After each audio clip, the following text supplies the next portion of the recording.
नमस्कार साथियों, मैं अपने यूट्यूब चैनल इंद्रेश कुमार साहू में आप सभी का हार्दिक स्वागत करता हूं। कल मैंने आपको चतुर्भुज तथा इसके प्रकार का पार्ट 1 आपको पढ़ाया था। आज मैं उसी का पार्ट 2 लेकर आया हूं। अध्याय हमारा 13+14। मैंने आपको पहले ही बताया था कि मैं 13 और 14 दोनों चैप्टरों को एक साथ पढ़ाऊँगा, पार्ट 1 और पार्ट 2 के माध्यम से। तो मैं आज आपको DLED 4th सेमेस्टर का अध्याय 13+14 का पार्ट 2 लेकर आया हूँ। तो इस पार्ट 2 में हम आपको बताएंगे कि चतुर्भुज से संबंधित कुछ प्रमेय हैं। तो हम इसमें प्रमेय को हम पढ़ेंगे। ठीक है, तो हम शुरू करते हैं। हमारा पहला प्रमेय है, सिद्ध कीजिए कि समांतर चतुर्भुज के सम्मुख कोण बराबर होते हैं। ठीक है, ये हमारी क्या है, प्रमेय है।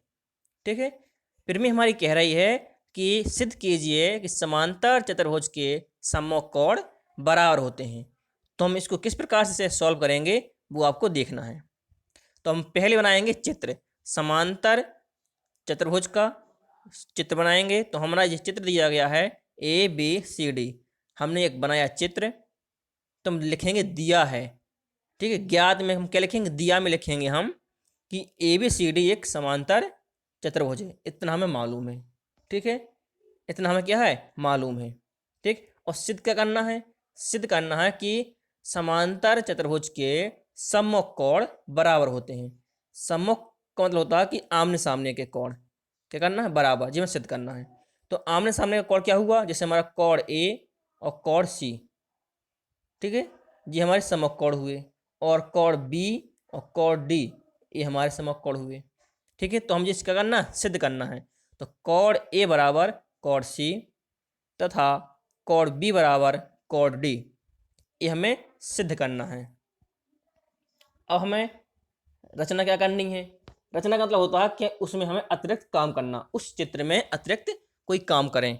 तो हमने अतिरिक्त काम किया है कि BD को मिलाया। क्या किया हमने, BD को हमने मिलाया। ठीक है, मैं आशा करता हूँ कि आपको हमारी वीडियो पसंद आएगी। यदि आप सभी को हमारी वीडियो पसंद आती है तो हमारी वीडियो को लाइक और चैनल को सब्सक्राइब जरूर करें, जिससे हमारी वीडियो का नोटिफिकेशन आपको मिलता रहे। ठीक, तो हम इसमें आप उत्पत्ति हल करेंगे सवाल को। ठीक है, इस सवाल को हम क्या करेंगे, हल करेंगे। तो लिखेंगे उत्पत्ति। ठीक है, हमारे प्यारे स्टूडेंट, आपको ये अच्छे से समझना है कि ये हम हल किस प्रकार से करेंगे। ठीक है, तो हमें इसमें दो त्रिभुज दिख रहे हैं, ए बी डी एक त्रिभुज है। तो हम लेंगे त्रिभुज ABD व त्रिभुज CBD। कौन सा, CBD, ये त्रिभुज है। ठीक है, तो इसमें हमारे दो त्रिभुज बन रहे हैं। इन दोनों त्रिभुज को हम लेंगे, हल करेंगे, फिर हम सिद्ध कर देंगे कि कोण A और कोण C बराबर होंगे। ठीक है, तो हम हल करेंगे। तो हमने क्या किया, लिखा AD बराबर BC के। AD कहाँ पर है, AD ये है, और बराबर है किसके, BC के। क्यों, क्योंकि समांतर चतुर्भुज के सम्मुख भुजा हैं। क्या, ये सम्मुख भुजाएं क्या होती हैं, बराबर होती हैं। ठीक, और AB बराबर है CD के, AB बराबर है CD के। जी भी क्या है, समांतर चतुर्भुज की सम्मुख भुजा है। ठीक है, अब BD भुजा, BD भुजा क्या है, दोनों त्रिभुजों की उभयनिष्ठ भुजा है। कैसी है, दोनों त्रिभुजों की उभयनिष्ठ भुजा है। तो लिखेंगे BD बराबर BD उभयनिष्ठ। क्या लिखेंगे, उभयनिष्ठ लिखेंगे। ठीक है, तो जब हम किसी भी त्रिभुज के भुजा भुजा भुजा या भुजा कोण भुजा या तीनों में की भुजा भुजा कोण भुजा, ठीक है, इस प्रकार से हम हल करते हैं। तो ये हमारा कहलाता है सर्वांगा सम। ठीक है, तो हमने यहाँ पर क्या कर दिया, दोनों त्रिभुजों को सर्वांग सम सिद्ध कर दिया। ठीक है, जब किसी भी त्रिभुज के सर्वांग सम सिद्ध हो जाते हैं तो इसका मतलब होता है कि उसकी सभी तीनों भुजाएं, तीनों कोण क्या होंगे, बराबर होंगे। ठीक है, इसका मतलब ये होता है। तो हमने लिया भुजा भुजा भुजा, तीनों क्या है, हमारी भुजाएं हैं। तो लिखेंगे त्रिभुज डी, मतलब ए बी डी सर्वांग सम है त्रिभुज सी बी डी के। किस नियम से? भुजा भुजा भुजा, इस नियम से क्या है, ये सर्वांग सम हो गई। सर्वांग सम का मतलब होता है कि दोनों त्रिभुजों के भुजाएं और कोण बराबर होंगे, ठीक है। और जिसकी हमें आवश्यकता है वही कोण हम लेंगे। फिर हमें आवश्यकता थी कोण किस कोण की? कोण ए और कोण सी की। हमें आवश्यकता थी कोण ए और कोण सी की आवश्यकता थी, तो हम लिख देंगे कि कोण ए बराबर कोण सी। ये हमारा सिद्ध हो गया, ठीक। हम आशा करते हैं कि आपको ये वीडियो समझ में आई होगी, जिस सवाल आपको समझ में आया होगा। तो इसी सवाल को हम दोबारा देख लेंगे। दोबारा देखेंगे तो इसमें कह रहा है कि सिद्ध कीजिए कि समांतर चतुर्भुज की सम्मुख कोण बराबर होते हैं। तो हम एक चित्र बनाएंगे, पहले लिखेंगे दिया में कि ए बी सी डी एक समांतर चतुर्भुज है। सिद्ध करना है कि सम्मुख कोण बराबर है। तो सम्मुख कोण हमारे होते हैं आमने सामने के कोण। तो कोण ए कोण सी बराबर होना चाहिए और कोण बी और कोण डी भी बराबर होना चाहिए, ठीक है। और रचना में लिखिए हमने कि हमने बी डी को क्या किया, मिलाया, ठीक। फिर हमने दो त्रिभुज लिए, ठीक है। आपको त्रिभुज दिख रहे हैं ए बी डी और सी बी डी, ठीक है जी। आपको दो त्रिभुज आपको दिख रहे हैं। तो इन दोनों त्रिभुजों को हम यदि सर्वांग सम सिद्ध कर दें तो हमारे सिद्ध करने के बाद त्रिभुजों के भुजाएं और कोण आपस में बराबर हो जाते हैं, ठीक है। तो हमने सिद्ध किया कि ए डी बराबर बी सी के समांतर के सम्मुख भुजाएं हैं, ए बी बराबर सी डी के ये भी हमारे समांतर चतुर्भुज की सम्मुख भुजाएं हैं, और बी डी बराबर बी डी होगी जो हमारी उपनिष्ठ भुजा है, ठीक है। तो हमारा यही नियम हो गया भुजा भुजा भुजा के आधार पर, ठीक है। तो हमारा सिद्ध हो जाएगा कि कोण ए बराबर कोण सी के। हमारी एक कंडीशन सिद्ध हो गई। अब दूसरी कंडीशन है कि कोण बी और कोण डी बराबर होना चाहिए, ठीक है। अब क्या बराबर करना है हमें? अब बी और डी बराबर करना है। अब इसी प्रकार से हम अब क्या करेंगे, ए सी पर हम विकर्ण डालेंगे, अब हम ई सी पे मिलाएंगे, ठीक है। तो उसी प्रकार से हम इसको भी हल करेंगे। तो हम लिख देंगे इसी प्रकार समांतर चतुर्भुज में विकर्ण ए व सी को मिलाया जा सकता है, ठीक है। जब मिलाएंगे इसी प्रकार से हम हल करेंगे, जो हम अभी मैंने हल किया है। तो हमारा हल होगा, आंसर आएगा कोण बी बराबर कोण डी, ठीक है। कोण डी बराबर कोण बी, जी हमारा सिद्ध हो जाएगा। इसी प्रकार से ये हमारी पहली प्रमेय हमारी समाप्त हुई। अब हम चलते हैं अपनी नेक्स्ट प्रमेय की ओर। यदि हमारे स्टूडेंटों को यदि समझ में आ रहा है तो हमारे वीडियो को लाइक और चैनल को सब्सक्राइब जरूर करें और अपने दोस्तों को भी शेयर करें, जिससे आपके साथ साथ आपके दोस्त भी इस वीडियो का लाभ उठा सकें, ठीक। अब हमें दूसरा सिद्ध करना है कि सिद्ध कीजिए कि समचतुर्भुज के विकर्ण परस्पर लंब होते हैं। अब हमें क्या सिद्ध करना है कि समचतुर्भुज के जो विकर्ण हैं वो क्या हैं, परस्पर लंब होते हैं, मतलब एक दूसरे पर लंब होते हैं, जी हमें सिद्ध करना है। तो हम तुरंत क्या करेंगे, समचतुर्भुज का एक चित्र बनाएंगे। ए बी सी डी ये हमारी समचतुर्भुज का चित्र हो गया। अब हमें ये देखना है कि इसमें हमें क्या दिया गया है। तो दिया में हम लिखेंगे कि समचतुर्भुज ए बी सी डी में ए सी तथा बी डी इसके विकर्ण हैं तथा परस्पर बिंदु ओ पर काटते हैं।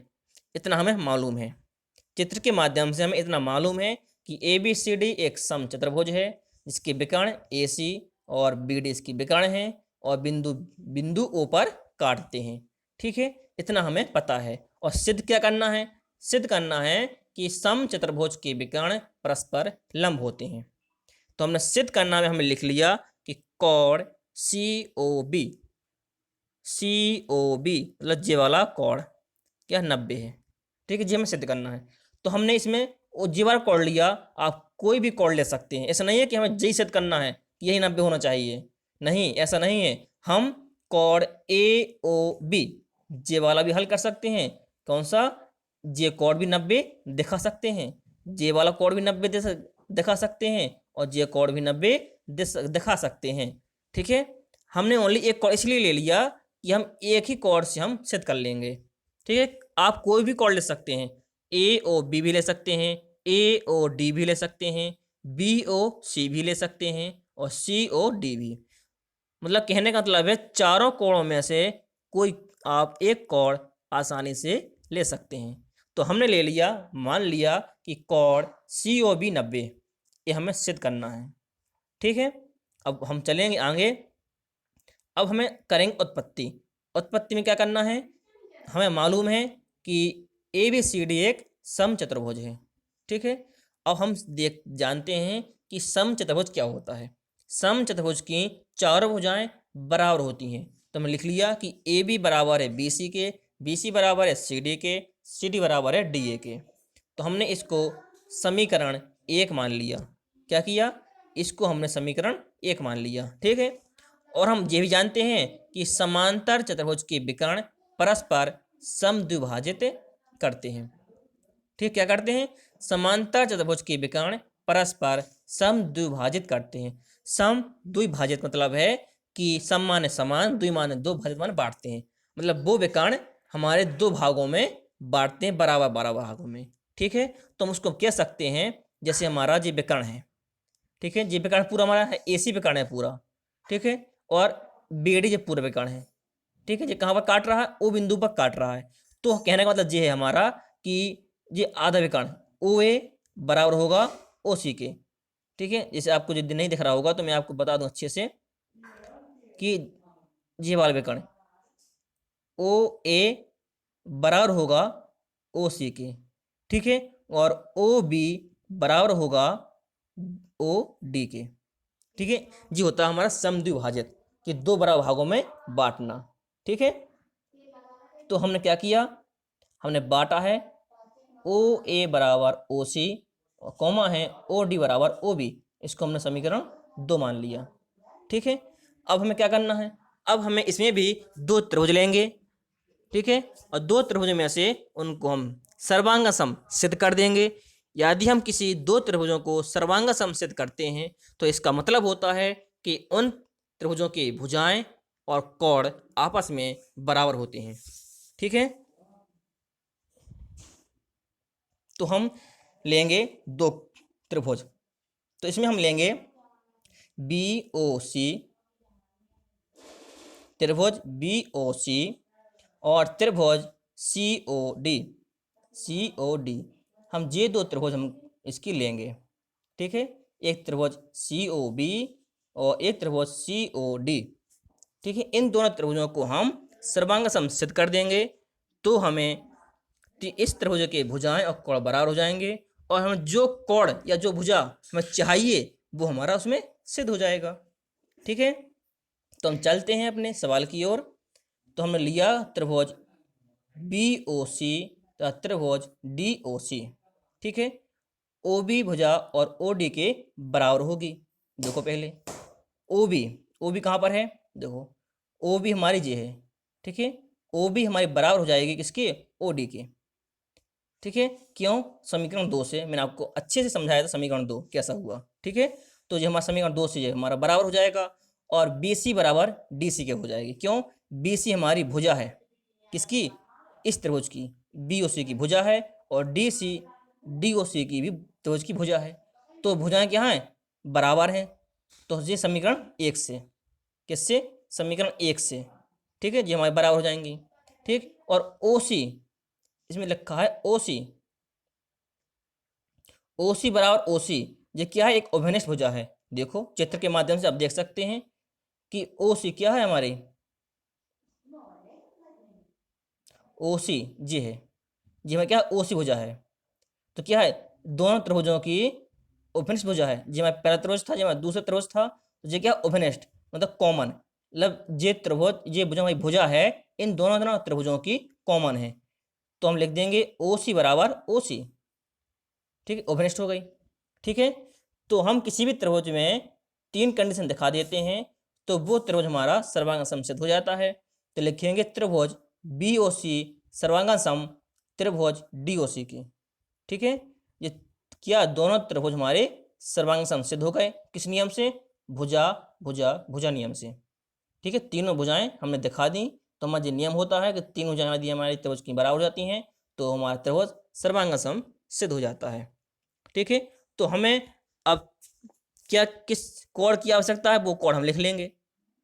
हमें कोण की आवश्यकता है कोण COB इस कोण की और कोण COD इस कोण की आवश्यकता है। तो ये दोनों कोण क्या हो जाएंगे, आपस में बराबर हो जाएंगे। क्यों? क्योंकि हमने इसमें सर्वांग सम सिद्ध कर दिया है। तो सर्वांग सम का सिद्ध का मतलब होता है कि दोनों त्रिभुजों की भुजाएं और कोण बराबर होते हैं और जिस कोण और भुजा की हमें आवश्यकता है वही हम ले लेते हैं। ठीक है, तो हमें आवश्यकता है कोण COB की और त्रिकोण COD की।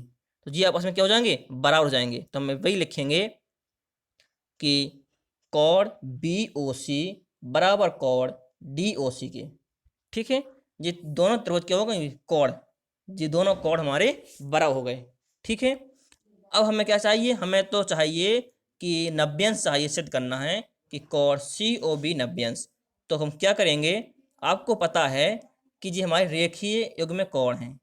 क्या ऐसा कोण है जो पूरा रेखीय युग्म कोण है कि इसका पूरा योगफल क्या होता है, 180 अंश होता है, पता है ना, 180 अंश होता है। तो हम क्या करेंगे, दोनों कोणों को जोड़ देंगे, मतलब कोण COB प्लस कोण COD के जोड़ देंगे तो हमारा जोड़ पर आएगा 180। क्यों? क्योंकि हमारे पास रेखीय कोण है तो दोनों कोणों को जोड़ दिया हमने। ठीक है, अब हमें ये दोनों कोण क्या थे, बराबर थे और किसी एक कोण का मान रख देंगे हम। ठीक है, हमने रख दिया कि कोण त्रिभुज, लिखेंगे कोण BOC प्लस और DOC का हमने मान रख दिया इस समीकरण से। ठीक है, DOC बराबर किसके, कोण BOC के। BOC हम लिख दिया बराबर 180 अंश। दोनों कोण क्या जुड़ जाएंगे, दोनों एक से हैं, तो 2 कोण BOC बराबर 180। हमें कोण BOC का मान चाहिए तो दो हमारे बटे में चले जाएगा, मतलब भाग में, तो कोण BOC आएगा 90, कोण BOC आएगा 90। और हमें यही हमें क्या करना था, सिद्ध करना था कि कोण BOC क्या है, 90 है। देखो हमारा सिद्ध हो गया कि कोण BOC 90 सिद्ध हो गया। ठीक है, तो हम आशा करते हैं कि हमारे स्टूडेंटों को ये प्रमेय हमारे स्टूडेंट को समझ में आई होगी। यदि हमारी वीडियो आपको समझ में आती है तो हमारी वीडियो को लाइक और चैनल को सब्सक्राइब जरूर करें। आप अच्छे से समझें, मैं आपको अच्छे से वो को समझा रहा हूँ, एक एक वो को क्रमबद्ध तरीके से। अब हम चलेंगे अपने नेक्स्ट प्रमेय की ओर। अब हमारी नेक्स्ट प्रमेय क्या कह रही है कि सिद्ध कीजिए कि आयत के विकर्ण समान लंबाई के होते हैं। कहने का मतलब है कि आयत के विकर्ण क्या होते हैं, बराबर होते हैं। ठीक है, तो हम क्या करेंगे, हम पहले बनाएंगे चित्र कि एक बनाएंगे आयत ABCD, एक हमारा आयत है।